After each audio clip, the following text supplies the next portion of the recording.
इस बीच पाकिस्तान के खिलाफ भारत ने तो जवाबी कार्रवाई हर मोर्चे पर की है। भारत ने चिनाब नदी पर जो सलाल डैम है उसके 3 गेट खोले हैं। इस वक्त की बड़ी खबर मैं आपको बता रही हूं, पाकिस्तान में पानी का प्रवाह अब बढ़ गया है, वहां बाढ़ जैसे हालात बनना शुरू। इसके साथ ही रामबन में बगलिहार डैम का भी एक गेट खोल दिया गया है। तो सलाल डैम से लेकर बगलिहार डैम तक भारत की तरफ से इन डैम्स के जब गेट खोले जा रहे हैं तो पाकिस्तान में पानी का प्रवाह बढ़ रहा है, और पाकिस्तान की तरफ पानी का प्रवाह बढ़ने का मतलब यह है कि अब पानी भी भारत के हथियार के तौर पर पाकिस्तान में तबाही मचाने को मचल रहा है। यही तस्वीर गवाही दे रही है। नीरज।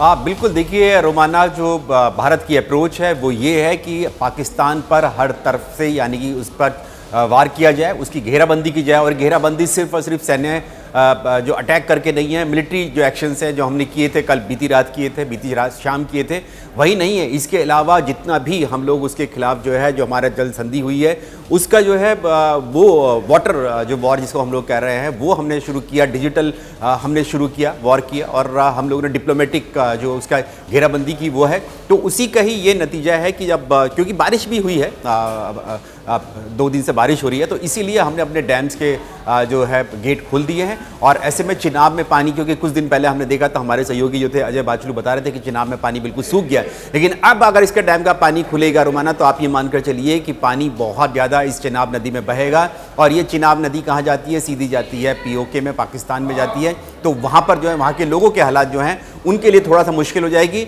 लेकिन वो मुश्किल इसलिए होगी क्योंकि उनके जो सरकार है, उनकी जो हुक्मरान है, उनके जो पाकिस्तानी सेना है, उसने भारत को मजबूर किया है इन सब कड़े कदमों को लेने के लिए।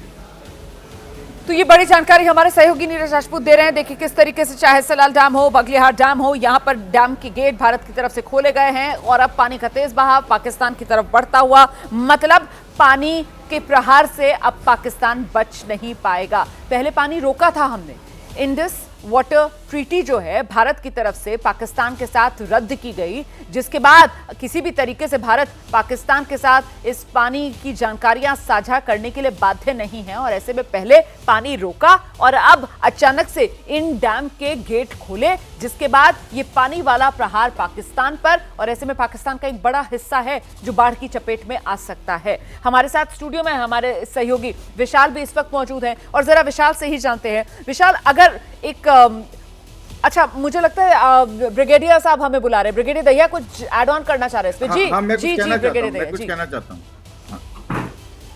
मेरी आपसे चैनल से और बाकी सभी चैनलों से एक गुजारिश है जी सर, है कि ये जो आपने भी जिक्र किया है ना कि ये पानी खोला गया है एंड ऑल दैट, इस जो हम जो कार्रवाई कर रहे हैं ना उस इंफॉर्मेशन को जरा सीमित रखिए, क्योंकि ये पानी छोड़ने से और पानी पहुंचने में ना टाइम लगता है।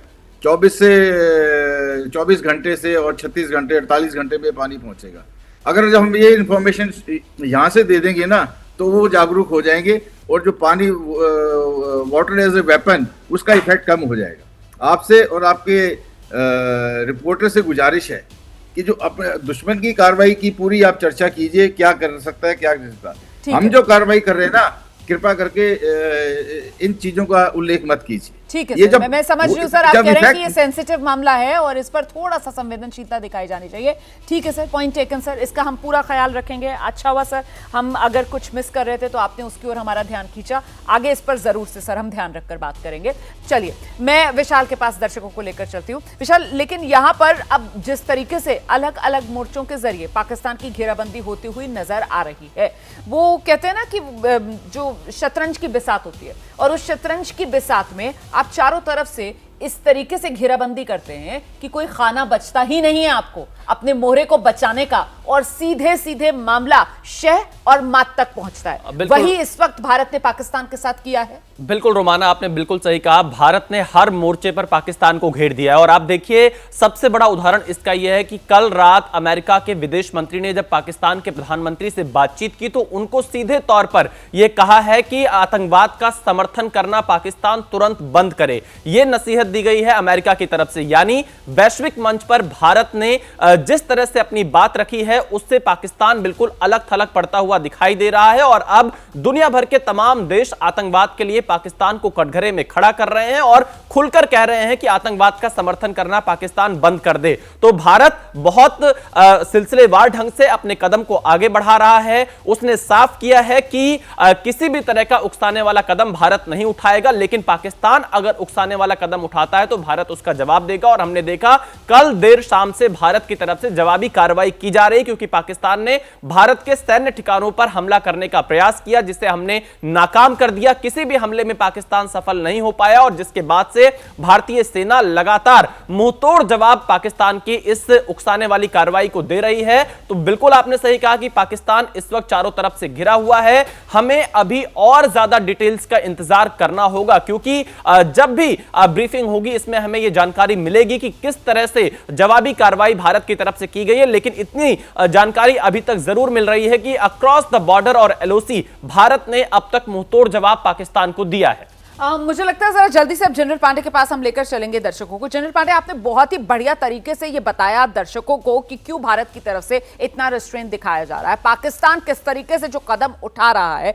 जो डिस्प्रपोर्शनेट कदम है, बिल्कुल वो कहते हैं ना आम भाषा में कि पागल हो गया पाकिस्तान, बिल्कुल पागलों की तरह वो बिहेव कर रहा है। अगर आपको जंग लड़नी है तो आप जंग लड़िए सेना के साथ, लेकिन वो जंग नहीं लड़ रहा है, वो तो आम नागरिकों को अब निशाने पर लेने की कोशिश कर रहा है। इसी वजह से वो रोक स्टेट वाली पाकिस्तान की जो इमेज है वो दुनिया भर में जा रही है। खुद अपनी पोल खोलने का पाकिस्तान काम कर रहा है। लेकिन मेरा सवाल यह है सर कि इस सिचुएशन में ये रिस्ट्रेंट जो अभी तक हम दिखा रहे हैं, कब तक हम इस पर आगे बढ़ेंगे और आखिरकार किस तरीके से इसका अंत होगा, अंजाम क्या, इसको लेकर क्या अभी की स्थिति में हम कुछ आकलन कर सकते हैं जनरल पांडे? हाँ जी, कर सकते हैं। पहले तो सबसे पहले मैं भिड़े भैया साहब को बधाई देना चाहता हूँ। एक बड़ी इंपॉर्टेंट बात उन्होंने बताई है। आपको कोई भी ऐसी खबर देनी है तो ये गवर्नमेंट ऑफ इंडिया सोर्सेज के माध्यम से अगर देंगे तो इसका मतलब, अगर आपने ये खबर दी उनके माध्यम से तो इसका मतलब एक क्लियरेंस है और वो रेफर करना बड़ा जरूरी होता है। और नहीं तो अगर आप जो हमारी ऑपरेशनल एक्टिविटीज हैं या होल ऑफ नेशन एक्टिविटी है उसके बारे में बच के नहीं तो अच्छा है। एक की जो अभी कार्रवाई हो रही है, आप ये समझ लीजिए कि पाकिस्तान हमें बेट कर रहा है, राइट, हमें दाना डाल रहा है जी कि, और उसके दाने डालने के पीछे अकेले दहशतगर्दी पाकिस्तान आर्मी की नहीं है। और अगर आप जो जियो पॉलिटिकल एनवायरनमेंट देखें, जियो इकोनॉमिक एनवायरनमेंट देखें, उसके पीछे जो हमारा एक मेन जो कॉम्पिटिटर है या दुश्मन है वो हमारा नॉर्थ बैठा हुआ है। तो कई लोग बड़े जोश के अंदर बिल्कुल लड़ाई में घुस जाओ की बात करते हैं। याद रखिए कि लड़ाई जब होती है तो देश कम से कम 10-15 साल पीछे चला जाता है जी। वो आएगा मौका, राइट, वो आएगा मौका, वो तब आएगा जब हम चाहेंगे, न कि जब पाकिस्तान चाहेगा, राइट। तो चाइना यही चाहता है कि आप घुस जाओ लड़ाई के अंदर, और जब दो बड़े देश लड़ते हैं या कंपीट करते हैं, आज की तारीख में चाइना और अमेरिका की लड़ाई चल रही है, हाँ जी। वो दोनों जो बड़े देश है वो चाहते हैं कि बाकी कोई देश आपस में मिलकर लड़ रहे हैं और उनका मायना, उनका मुद्दा हासिल हो जाए। अब अनफॉर्चुनेटली पाकिस्तान के लिए आज की तारीख में एक बहुत ही रेडिकल इगोइस्टिक शिमान जी उनको लीड कर रहे हैं, जिसके पास में पावर इतनी तगड़ी है कि उसने अपने ही जर्नैलों को कोर्ट मार्शल करके जेल में डाल दिया। एक पॉपुलर लीडर था उनका। सर आप बहुत महत्वपूर्ण बात कह रहे हैं।